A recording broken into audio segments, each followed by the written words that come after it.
What's with the light show? It's an intimidation display. Like a gorilla pounding its chest. Consider us very intimidated.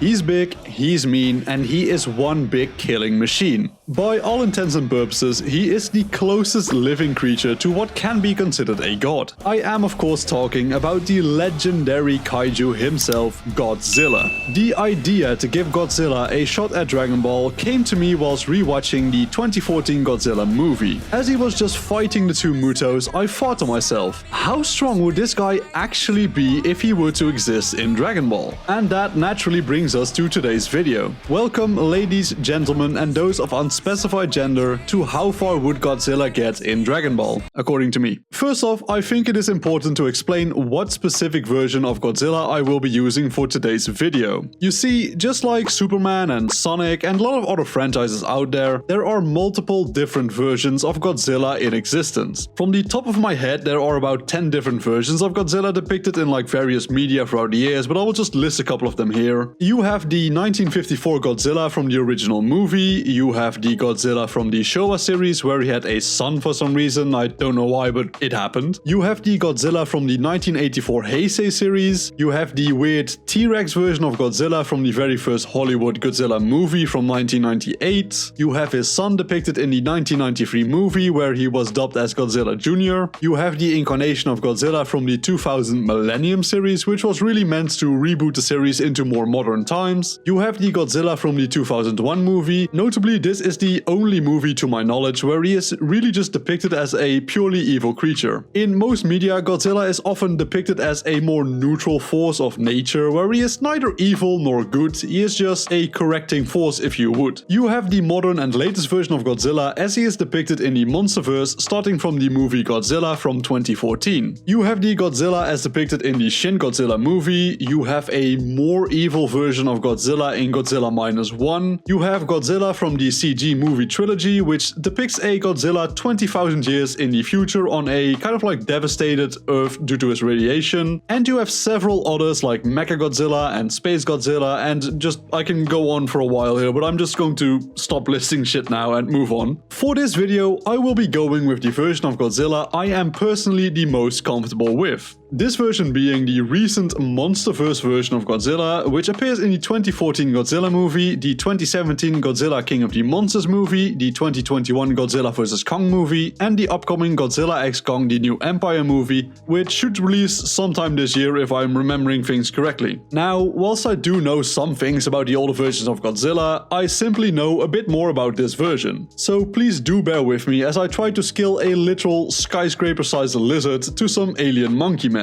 Now, this ought to be a fun one, so sit back, relax, grab a drink as we dive into a bit of the backstory of our favorite kaiju. So, this version of Godzilla is a primordial creature that has lived for millions and millions of years, fulfilling its role as the Earth's counterforce and corrector of nature. Godzilla is a creature that feeds off of radiation, with which the Earth used to overflow back in ancient times. But as time went by and the Earth grew older, its levels of surface radiation gradually declined. This change in environment forced Godzilla and the other titans to retreat deep into the depths of the Earth to feed on the still radioactive core of the planet itself. Godzilla eventually made its home in an ancient ruin left by a human civilization which worshipped him as a god from ancient times. Here Godzilla slept until he was once again awoken by the atomic testing post-World War II in 1954 by the American forces. Shortly after failing to dispose of Godzilla, the scientific organization dubbed as Monarch was founded to study Godzilla and other similar hyperfauna like him. Godzilla would periodically awaken afterwards and eventually fight the two Mutos, Ghidorah, and engage in combat with Kong as seen in the aforementioned movies. So now that we know a little bit more about this version of Godzilla, let's just take a look at what he is actually bringing to the table in terms of skills and abilities and special powers. Now, first of all, I must apologize for what I'm going to say to the guys watching this video in specific, but in the case of this video, size definitely does matter. I'm sorry guys, forgive me, but you know, physics. So Godzilla in his portrayal within the Monsterverse is stated to be 108 meters tall Ball in the 2014 movie. For the Americans among us who refuse to use a measuring system that was not designed by a couple of monkeys throwing their shit against the nearest wall, 108 meters translates to roughly 355 feet. Additionally, aside from being one tall lizard, Godzilla also weighs in at about 164,000 tons as listed in Godzilla vs. Kong. So why should we give a single shit that Godzilla is a big tall chunky boy? Well, size and weight does 1000% matter when it comes to throwing punches. A guy like Godzilla can exert immense amounts of powers by just, well, throwing his weight into it. In addition to his very impressive height and weight, Godzilla is also very durable due to his very thick and scaly skin. The spikes that run all over his back are also a natural defense mechanism from surprise attacks from the back. But his thick and scaly skin also means that he is extremely resistant to scorching heat and freezing cold temperatures. He can thrive in both volcanic areas overflowing with lava and magma, as well as the bone-chilling cold of the Arctic. Really, as long as there is some radiation nearby, he can pretty much survive anywhere. But we also have to remember the fact that Godzilla is literally a massive lizard, crocodile, T-Rex monster hybrid. He has sharp claws, he has a sledgehammer for a tail, he has razor-sharp fangs, and he is pretty damn fast for something being 164,000 tons. He can jump you faster than you can say Godzilla. Another important factor I feel I need to mention is that if you encounter this guy anywhere like under the water, you are straight up just dead. This guy is amphibious, but he is much more deadly underwater than he is on land. Seeing his smile in the ocean just means you better say your prayers because you're in for a very, very, very bad time. And unlike the sea bear in SpongeBob, Godzilla is not going to be stopped by drawing a circle. Sorry guys, SpongeBob lied to us.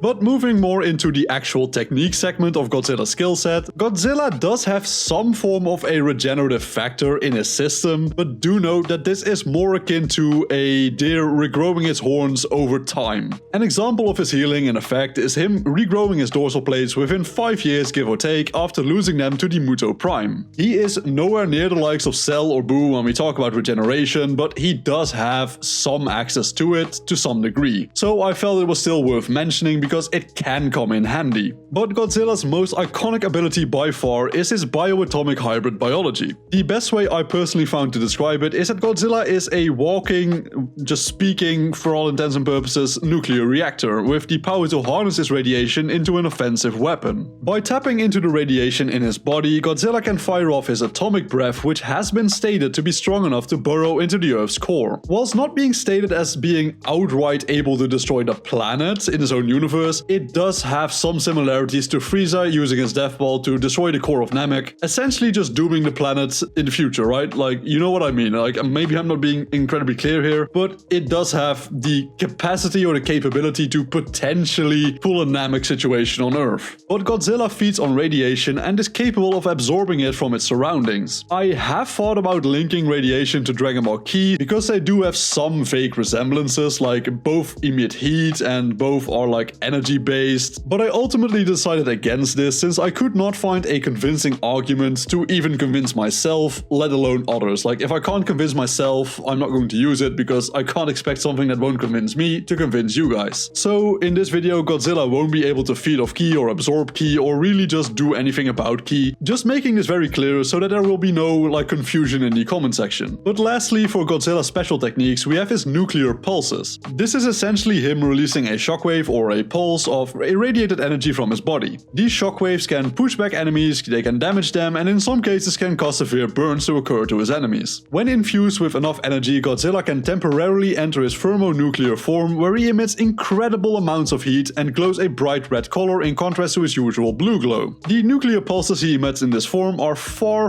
more powerful and will guarantee his enemies to get burned pretty hard. This form was shown to be achieved due to Godzilla absorbing Mothra's power in his fight against Ghidorah. But it is not entirely weird to think that he could achieve this form if he just gets the necessary energy he needs for it through any other means than Mothra. But now that we have a bit of a better picture of what Godzilla can actually do in a fight, we get to the big question of the day. How far would Godzilla get in Dragon Ball? Starting off easy, I think that we can consider the Red Ribbon Army to be an easy clap for Godzilla. My reasoning for this being that the real world military really just didn't put up anything even resembling a fight against Godzilla, and the Red Ribbon Army really is not that much different from our modern day military we have right now. So, say saying that the Red Ribbon Army would be able to beat Godzilla would just be straight cap in my opinion. Even the likes of Demon King Piccolo and Piccolo Jr. would not really put much of a dent in Godzilla if you were to ask me. The strongest blast they could probably fire off would feel like, I don't know, ripping a fart to Godzilla. His size and sheer power would just allow him to take a lot more damage than you might think. And I honestly think that nothing in Dragon Ball would be able to really stop Godzilla if he were to get serious. So next up we arrive at Raditz, and